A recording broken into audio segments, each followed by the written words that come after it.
FX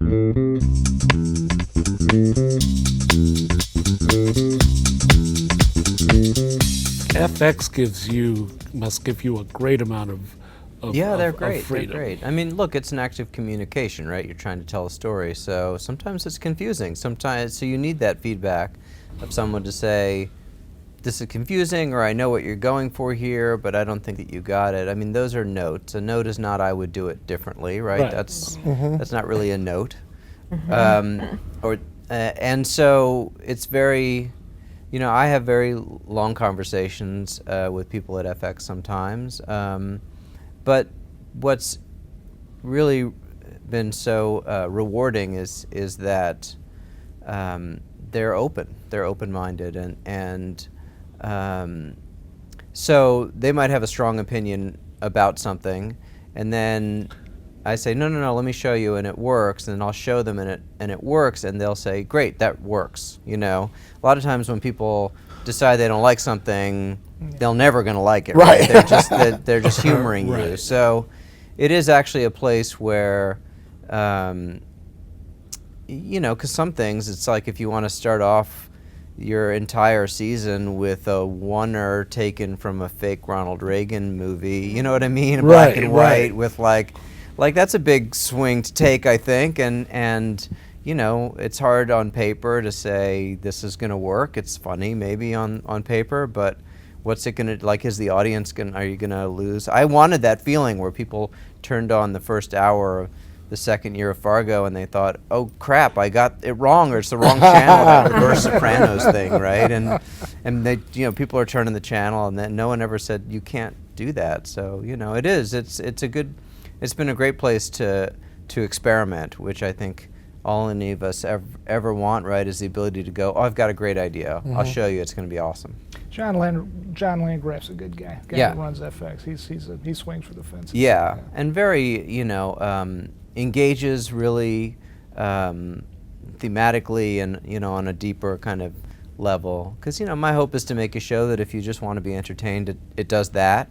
But if you want to think about it more and go on a deeper level, it's also there for you. And so, yeah, the first year I turned in, you know, I was also able to say to them, because I was going to write all of them myself, I said, give me 4 writers in a room for 12 weeks. We'll break the whole thing. I'll give you an outline. I'll give you the outlines, and then I'll go and start writing. So I ended up giving them 9 outlines. It was like 120-page document. And then they said... That you wrote?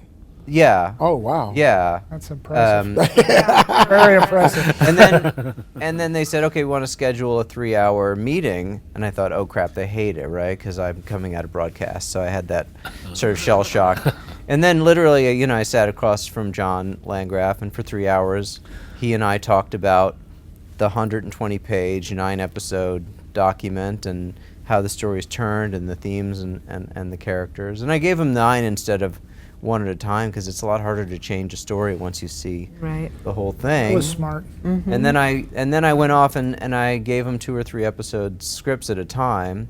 And there's nothing more rewarding than writing end of episode 2, beginning of episode 3 in the same setting without having to stop and start. And so, you know, I just sort of tried to get away with what I wanted, and it sort of worked out. So, but I don't know that would always be the case.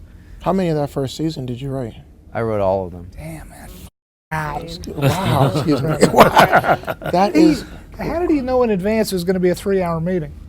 Oh, I don't know. You rehearsed, I'm sure. I'm going to need...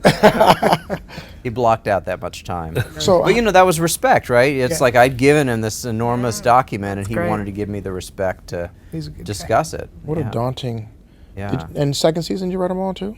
No, so I mean, those 4 writers came back in second year, and I thought it's kind of a dick move to like not give them the opportunity to write, and plus you start to burn out a little bit, and you know, I mean, I took to heart this idea that I think you've certainly uttered, which is like you invest in the writers and you train them, and it pays off over time. You know, that first year you might, you know, you're not always going to get a lot of great material out of them, but once they know the show, and you know, so Yeah, the second year, the writers wrote. I wrote about half of them, I think, and then. Yeah, that's still amazing. Half of them. Yeah. But you know, I mean, you take your pen to all of them, no matter what. But it is that page one thing. So. That's awesome.